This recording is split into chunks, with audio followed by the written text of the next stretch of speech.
9,000 BC again. And 9,000 BC is 11,000. Yeah, it brings us to the same date. So I think that Egyptologists have been too hasty to dismiss Plato's story. Real quick, so we can just understand what was said.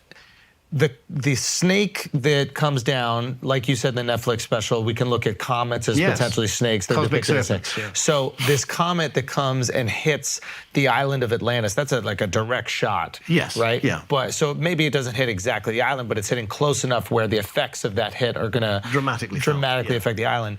And remember, they didn't call it Atlantis. They called it the homeland of the primeval. And what does that mean, the primeval ones? The ancient ones lived there. That was their homeland. Whoever that created the mountains.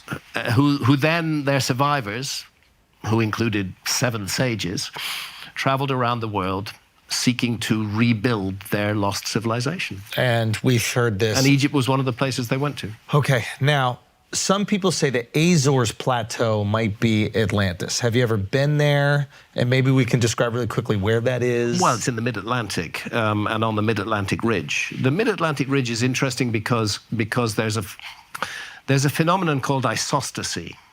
Isostasy is the Earth's surface is a little bit fluid. If you put a heavy weight on one bit of it, it's like the end of a seesaw. It's going to force the other bit up.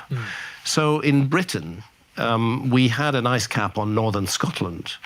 But right now, the Isle of Wight in the English Channel, far to the south, is sinking beneath the ocean. Why is that?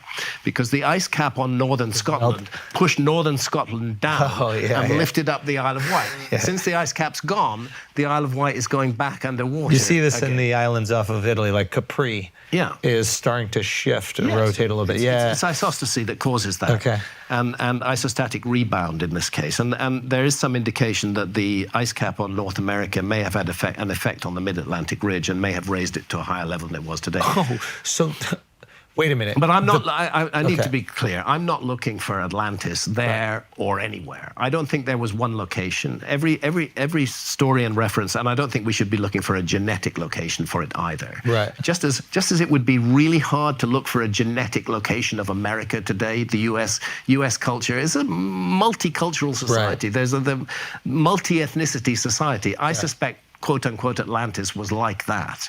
I suspect that it was all over the world, that it occupied the best real estate on Earth, the lands that are now under a few hundred feet of water caused by. But if we knew where it was, we could at least look for some sort of remains. If there were if there was a definite heartland for it, I think we should be looking for those remains on the flooded continental shelves all around the world, and that's what I spent 7 years of my life doing, was diving on the continental shelves and finding again and again ruins and structures that weren't supposed to be there.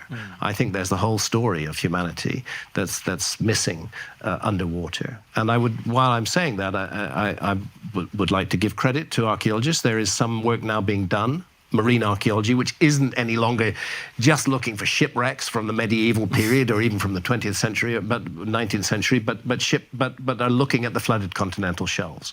And it's just starting. This work should have been happening for decades. It's just beginning.